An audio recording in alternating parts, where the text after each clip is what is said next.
กองบัญชาการทหารแขวงพงษาลีจัดพิธีมอบรับใบยั่งยืนหน่วยพักปลอดภัยเข้มแข็งหนักแน่นประจำปี2023ในวันที่22มังกร2025นี้กองบัญชาการทหารแขวงพงษาลีจัดพิธีมอบรับใบยั่งยืนหน่วยพักปลอดภัยเข้มแข็งหนักแน่นประจำปี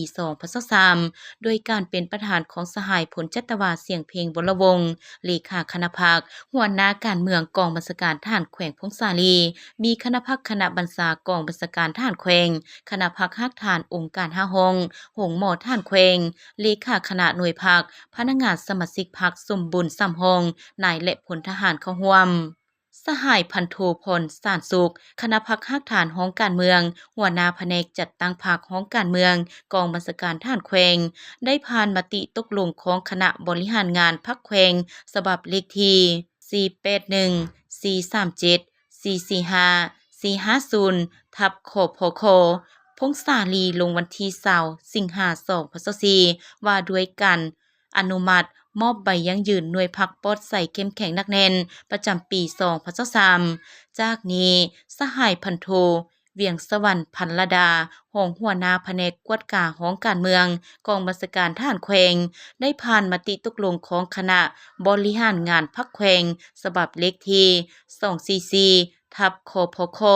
พงษาลีลงวันที่4มิถุนายน2024ว่าด้วยการรับรองหน่วยพักปลอดภัยเข้มแข็งหนักแน่นประจำปี2023ที่ขึ้นกับองค์คณะพรรคกองบัญชาการทหารแขวงพงษาลีประกอบมี40หน่วยพักคือหน่วยพักจัดตั้งหน่วยพักโฆษณาอบรมหน่วยพักองค์การจัดตั้งมหาชนหน่วยพักอัยการหน่วยพักบริหารห้องการเมืองหน่วยพักสู่หบหน่วยพักอบรมหน่วยพักกฎลับหน่วยพักสื่อสารหน่วยพักบริหารห้องเสนาธิการหน่วยพักแผนการหน่วยพักเสื้อไฟหน่วยพักก่อสร้างห้องพลาธิการหน่วยพักแผนการเทคนิคหน่วยพักคุ้มครองอาวุธลูกกระสุนหน่วยพักบริหารหน่วยพักซ้อมแปลงหน่วยพักบริหารหน่วยพักกองห้อยซ้อมแปลงผสมห้องเทคนิคหน่วยพักสร้างรวมหน่วยพักวิทยาศาสตร์ประวัติศาสตร์หน่วยพักบริหารห้องการหน่วยพักกองห้อย1หน่วยพักกองห้อย2หน่วยพักกองห้อย3หน่วยพักองค์การกองพันน้อยฐานราบ19หน่วยพักเสนาธิการหน่วยพักพลาธิการหน่วยพักบริหารโรงเรียนการทหารท้องถิ่นหน่วยพักภายในหน่วยพักภายนอกหน่วยพักบริหารโรงหมอทหารแขวงหน่วยพักกองห้อย23หน่วยพักกองห้อย409หน่วยพักกองห้อย225หน่วยพักกองห้อย21หน่วยพักกองห้อยฐานทรายแดน111หน่วยพักกองห้อยฐานทรายแดน112หน่วยพักกองห้อยฐานทรายแดน113หน่วยพักกองห้อยฐานทรายแดน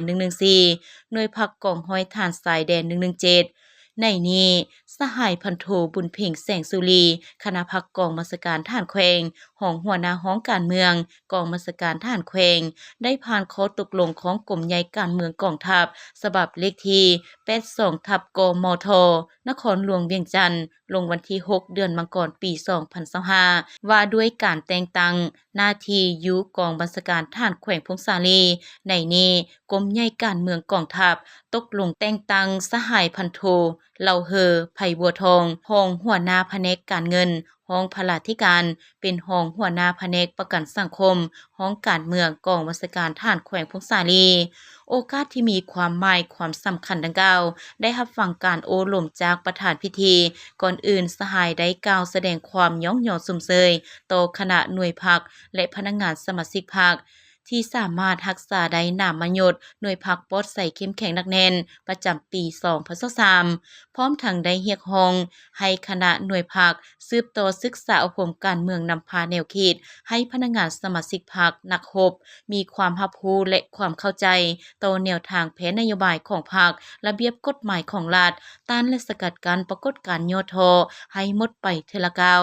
พร้อมกันหัดแน่นความสามัคคีภายในหน่วยพรรคให้เป็นปึกแผ่นและสืบต่อรักษามูลเสือหน่วยพรรคปลอดภัยเข้มแข็งหนักแน่นให้มั่นคงตลอดไป